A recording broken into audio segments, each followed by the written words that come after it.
Well, guess who's back on their bullshit?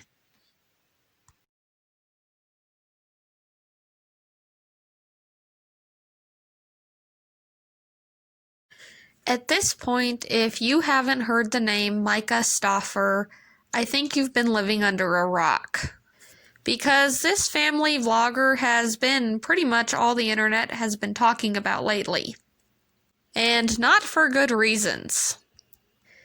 Because MYKA and her husband James decided to, and I quote exactly, rehome their autistic son that they adopted 3 years ago.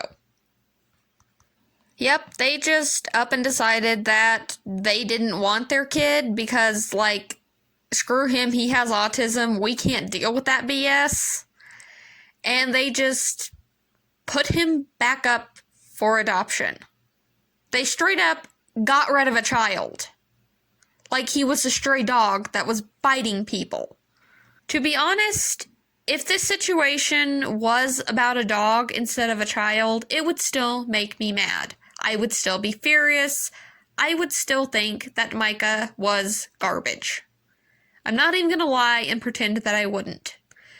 But the fact that this was an actual human child that she just rehomed, for one, who puts it that way, but that she just rehomed because she couldn't handle it, because she couldn't handle having a autistic child or a developmentally delayed child who had attachment issues. Despite the fact that when they were adopting this child, she straight up said that she was totally okay with 99 out of 100 of the conditions that were provided to her in a list that the child could have or could go on to develop. And not only said that she was comfortable with those conditions and disabilities, but also that she wanted to adopt a special needs child. She wanted a child that basically other people would be less likely to adopt because they would be more difficult and more expensive to take care of and to raise. She asked for that. She wanted it. And not only did she want that and asked for it, she also asked her very large subscriber base to help her do this. She essentially crowdfunded the entire adoption. Her subscribers and her fans paid for these people to adopt this kid. Because somehow, I guess, they didn't have enough money to do it on their own, despite the fact that they have 3 very successful YouTube channels with millions of subscribers between them. Trust me, they are doing fine financially. Between the husband's channel, Stauffer Garage, where he details cars, her channel, MYKA STAUFFER, which is just typical mommy blogger BS stuff, and their family vlog channel, Stauffer Life. They are doing absolutely fine. They did not need their audience to crowdfund them to adopt a child. They would have easily been able to afford to do that themselves, and to be perfectly honest, if you cannot afford the adoption process yourself, if you are not financially independent enough to do that, and you have to crowdfund it, you are probably not going to be able to provide that child with a very good financially stable home. Especially if you have to crowdfund for the adoption, while you also have other biological children at home already. Because at the time of adopting this child, the Stauffers already had 3 biological children and went on to have a 4th after adopting him. So they had 5 kids in total. They have reduced that number to 4 now because they got rid of their child. Just the whole situation really makes me wonder what they would have done if one of their biological children had come out with a developmental disability. Would they have pawned that child off onto a family member or a close friend? Would they have put them up for adoption? Would they have left them at a fire station? Like, what would they have done? Or did they just get rid of this poor little boy because he was adopted and not really their son, so he just didn't matter? Is that what they did here? And I mean, I think I might feel slightly different about the situation had MYKA not gone into it asking for a developmentally delayed or disabled child. If she had not gone into this saying, I'm 100% comfortable with that, I'm okay with that, I want to do that, I want to give a disabled child a chance at a good, loving home, then I might have been able to understand why it just would have been too much to take on, and why she might make the decision that she was not prepared to handle it, and someone else might be better prepared and could give the little boy a better life and a better home. But because she asked for this, it's just a complete different story. And I am just not buying that they were financially not able to take care of this child. I mean, you can pretty easily look online and figure out, based on their views and subscriber count, how much money they're making. And they are making plenty that they could have financially taken care of this child. So that just means that they did not feel capable of emotionally taking care of him and taking care of those needs. Which is almost worse if you go into a situation saying that you want to help a developmentally delayed child, and then you just don't have the means and emotional bandwidth to take care of them. That's something you should have known about yourself through just thinking about it and self-reflection before you ever went through the adoption process. And I would hope that the adoption process would weed out most of those people, but of course there's always going to be the ones that slip through. And I would really like to think that MYKA and James were just some of the ones that slipped through that never should have been allowed to adopt this child. This poor kid already had attachment issues as it was. And now that is going to be 10 times worse from the trauma of living with this family, being a part of this family for 3 years of his life, 3 very formative years of his life, and then just, like, being up and gotten rid of. He's not going to understand what happened or why it happened. He's just going to think that his family didn't want him because there's something wrong with him. He's going to think that they threw him away. And that is going to be so fucking traumatic.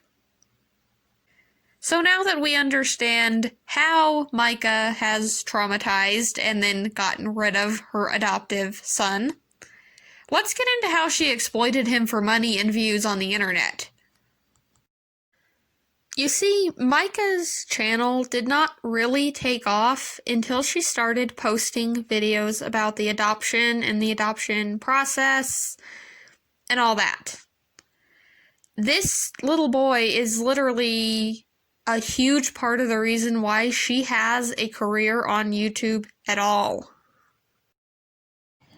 She even used him in a sponsorship for a laundry detergent brand and claimed that this laundry detergent that sponsored her was helping her connect with him and helping with his developmental delays. It was soap that you wash your clothes in. That's not how literally anything works. MYKA may have taken exploiting her child on the internet to a whole new level, a whole new gross level, but a whole new level. But the truth is that all mommy bloggers, all family vloggers exploit their children to some degree. They put a literal child who cannot consent to being on camera all over the internet for everyone to see. Imagine your parents putting your most embarrassing moments on YouTube for millions of people to watch. Imagine your classmates in high school being able to go back and watch you be potty trained, watch you do stupid, cringy shit as a child. Imagine the humiliation and trauma of that. It's awful. I don't know what parent would want to do that. I understand YouTubers who are parents wanting to share parts of their lives and their kids' lives with their audiences, but also family vloggers take it too far. You just don't film everything your kid does and put it on the internet. And you sure don't exploit that for money, and every family vlogger is guilty of this. They are all exploitative of their children, and they're all doing something very unregulated and morally ambiguous. Take child actors for an example. Yes, they are children who probably can't truly consent to what they're doing, but they are also being protected by agencies and unions and laws that are making sure that they're not being forced to do anything, that they're being taken care of, and that they're getting fairly compensated for everything they do for work. The children of family vloggers do not have an agency or laws to protect them from being exploited, which is why family vloggers are able to get away with so much. I've also seen discussions about the concern that people are actually starting families specifically so they can become family vloggers and get rich.